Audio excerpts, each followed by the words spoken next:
Vivian reminded me more than once that the process from initial contractions to actual birth could take more than a day, especially for the first child, and labors of 12 hours or more were not uncommon. Like most young fathers-to-be, I considered my wife the expert and took her at her word. After all, she was the one who'd read all the books. It should also be noted that I wasn't entirely deficient on the morning in question. I had taken my responsibilities seriously. Both her overnight bag and the baby's bag were packed, and the contents of both had been checked and double-checked. The camera and video camera were charged and ready, and the baby's room was fully stocked with everything our child would need for at least a month. I knew the quickest route to the hospital and had planned alternate routes if there happened to be an accident on the highway. I had also known the baby would be coming soon. In the days leading up to the actual birth, there had been numerous false alarms, but even I knew the countdown had officially started. In other words, I wasn't entirely surprised when my wife shook me awake at 4:30 on October 16, 2009, announcing that the contractions were about 5 minutes apart and that it was time to go to the hospital. I didn't doubt her. She knew the difference between Braxton Hicks and the real thing, and though I'd been preparing for this moment, my first thoughts weren't about throwing on my clothes and loading up the car.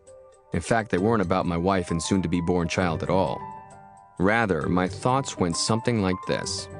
Today's the big it, and people are going to be taking a lot of photographs. Other people will be staring at these photographs forever, and considering it's for posterity, I should probably hop in the shower before we go, since my hair looks as though I'd spent the night in a wind tunnel. It's not that I'm vain. I simply thought I had plenty of time, so I told Vivian I'd be ready to go in a few minutes. As a general rule, I shower quickly, no more than 10 minutes on a normal day, including shaving.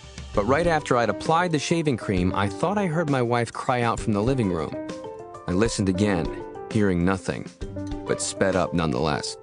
By the time I was rinsing off, I heard her shouting, though strangely it seemed as though she was shouting about me, not at me. I wrapped a towel around my waist and stepped into the darkened hallway, still dripping. As God is my witness, I was in the shower for less than 6 minutes. Vivian cried out again, and it took me a second to process that Vivian was on all fours and shouting into her cell phone that I was in the damn shower and demanding, "What in the hell can that idiot be thinking?" Idiot, by the way, was the nicest term she used to describe me in that same conversation. Her language was actually quite a bit more colorful. What I didn't know was that the contractions that had been 5 minutes apart were now only 2 minutes apart, and that she was also in back labor. Back labor is excruciating, and Vivian suddenly let out a scream so powerful that it became its own living entity, one that may still be hovering above our neighborhood in Charlotte, North Carolina, an otherwise peaceful place. Rest assured, I moved into even higher gear after that, slapping on clothes without completely toweling off and loading the car. I supported Vivian as we walked to the car and didn't comment on the fact that she was digging her fingernails into my forearm. In a flash, I was behind the wheel, and once on the road, I called the obstetrician, who promised to meet us at the hospital. The contractions were still a couple of minutes apart when we arrived, but Vivian's continuing anguish meant that she was taken straight to labor and delivery.